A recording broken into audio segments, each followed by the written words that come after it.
Um, let's fire away with your question right from the start. AJ, I'm just getting the feeling that I'm pretty well living my whole life from addictions. Yep.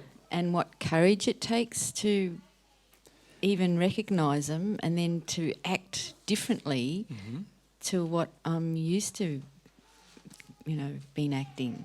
Yes. When you're living in your addictions, there's generally two primary emotions you experience on a day-to-day basis. One is what you would classify as a level of happiness because your addictions are getting met, and when your addictions are getting met, you usually feel good, right?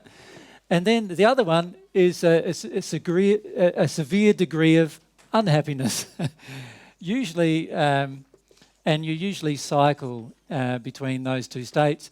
When your addictions get met, you're happy. When your addictions don't get met, you're unhappy. And usually along with unhappy, angry, frustrated,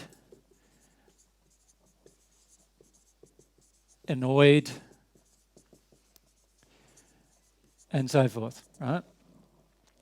And the reality is most people on the planet live their life, particularly in the Western world, you see, because in the Western world we have the means to actually satisfy our addictions.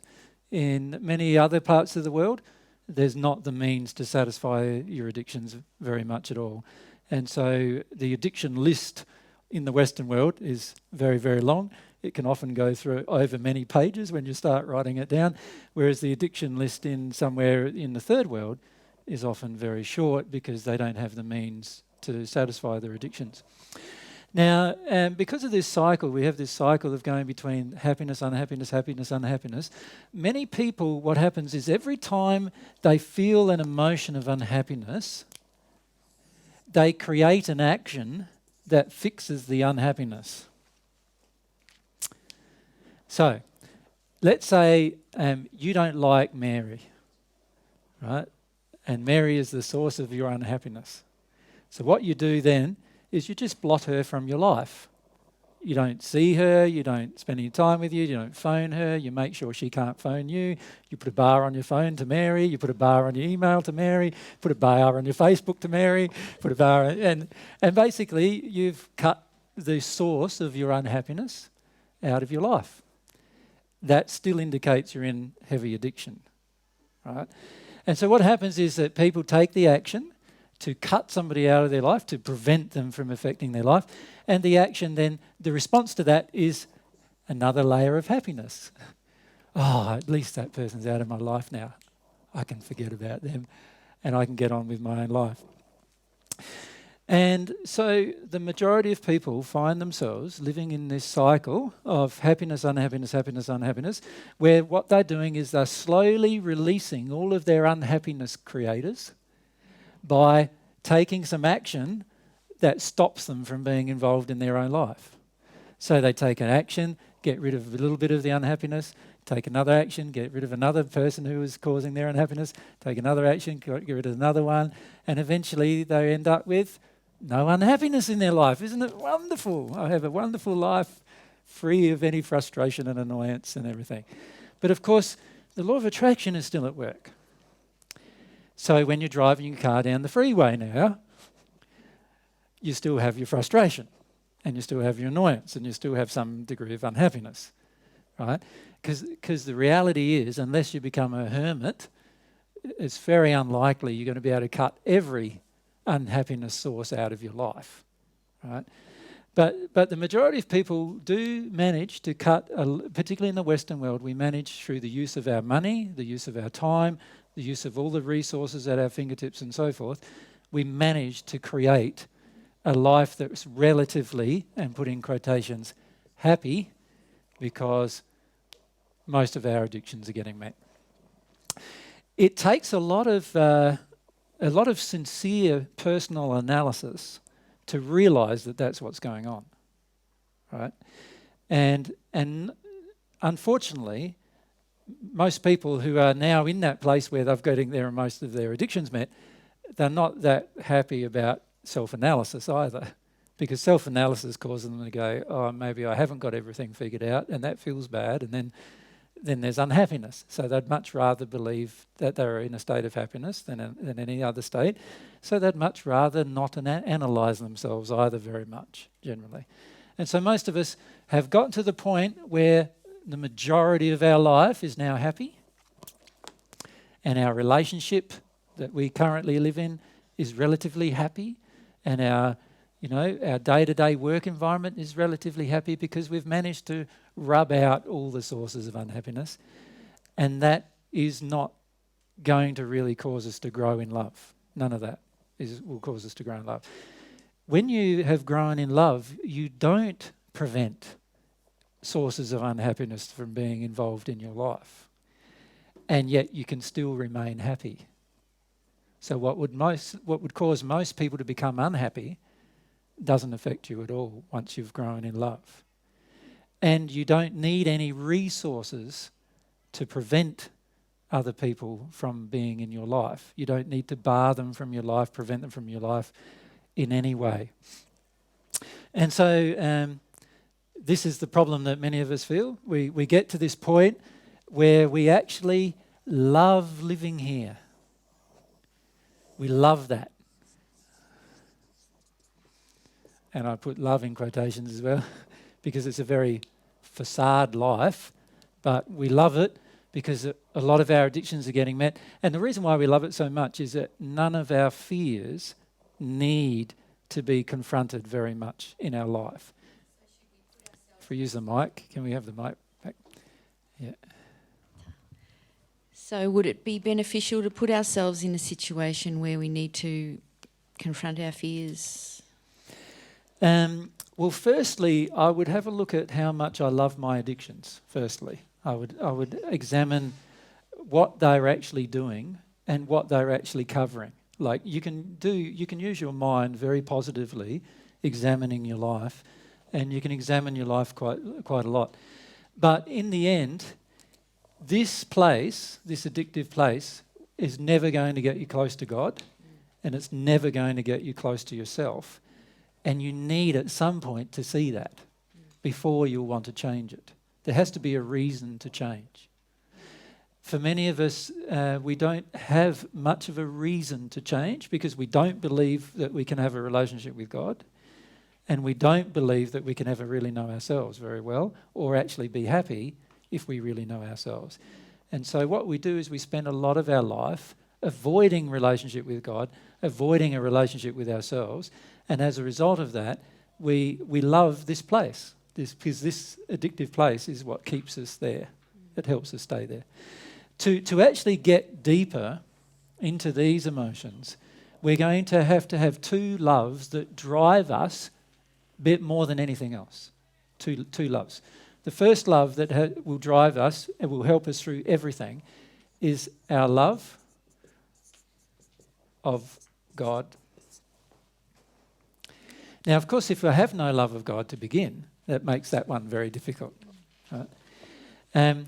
The second love is the love that most people start with, and that is having a deeper love of self. And I'm not saying this in a narcissistic manner, but rather having an honouring of your true nature and feelings, rather than an honouring of the facade that you live in. So in other words, I want to discover my true self and be that person, rather than being the person that is happy for everybody else, rather than being the person that everybody else wants me to be. Now, at some point in our future, every single emotion that we experience will be challenged, and you'll want to give up dealing with some of these emotions. They are so intense to address, they're so difficult to address, and they're so powerfully emotionally to address, and they take time to address, that a love of something needs to drive you, right? And if you don't have a love of God or a love of self, you could also focus then, if you wished, on a love of truth and connect with the desire for truth inside of you, because most people do have a strong desire for truth inside of them. And when I say truth, a lot of times we have a strong desire for external truth, but not a very strong one for internal truth or the truth about ourselves. But usually the love of truth does pull us along as well. And when I say a love of truth, a love to find out the truth, like that childlike experimentation, to find the truth. Now those loves will help you overcome all fear. And it will also help you experience all of your grief. If you don't have something that you love, then it's highly unlikely that you'll get through the process of releasing your addictions. Right? And many people, for that reason, pass over into the spirit world, and you can talk to many people in the spirit world who have yet to deal with their addiction still. They're still in the first dimension of the spirit world, still in darkness, still having a difficult life in the spirit world because they still have yet to address their addictions. Yep. So the addictions are really, in a lot of ways, for most people when they're beginning this place of finding God and finding yourself, the addictions are a great place to start because they tell you everything about your fears. And anger is your guide to your fears. In other words, every time you're getting angry, it's an addiction that you want met that's not being met. And the only reason why you're angry is because you're afraid of something not being met. Right? So it tells you immediately. So the beauty of focusing on your addictions and working your way through them, whether they're physical, emotional or spiritual in nature, it doesn't matter what type of addictions they are. The beauty of focusing on them is that you can grow through that process a lot more rapidly than if you try to deal with your fears or you try to deal with your grief. Because all of your addictions are about your fears and all of your fears are about your grief. So once you address your addictions, your fears will be exposed to you. And that's the beauty of the process. Now, of course, for many women, fear is worse than grief to feel. So many of you ladies will probably attest to that when you come up against fear, you feel terrified and you just feel like you can't feel it. But when it comes to grief, you can feel like you can get into your grief. But the problem is, the emotion of fear covers the emotion of grief. So you are never going to experience grief completely until you experience the fear completely. Does that make sense? So it's very important for you to realize that if you don't address the fear, then not all of the grief will come out of you. Now, for many men, fear is not as much of a problem because many men have been taught to challenge their fears on a day-to-day basis. And for that reason, for many men, I'm not saying all men, it's just a generalization, and for many men, fear is not so much of a problem, but grief is a huge problem. In other words, they'll do anything to avoid their grief, right? And so many men have problems with how much grief they have inside of themselves. This is also a reason why men experience more heart attacks than women. In the past, that's been more the case than now. But men have more heart-based problems generally than women because of grief and the suppression of the grief. Women have a lot more problems in other areas of their body as a result of their fear rather than their grief and the suppression of their fears.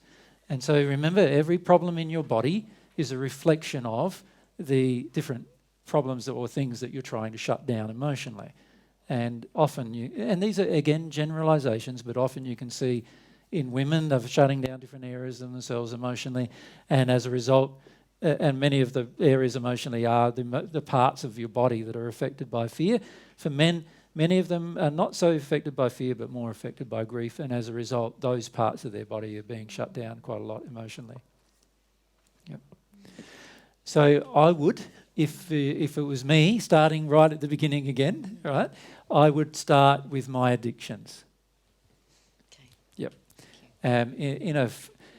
In a fairly initially, you're going to be fairly intellectual probably about it, because we love our addictions being met so much that we can't even recognise we have them. Exactly. In many cases, yeah, that's the problem. If you hand them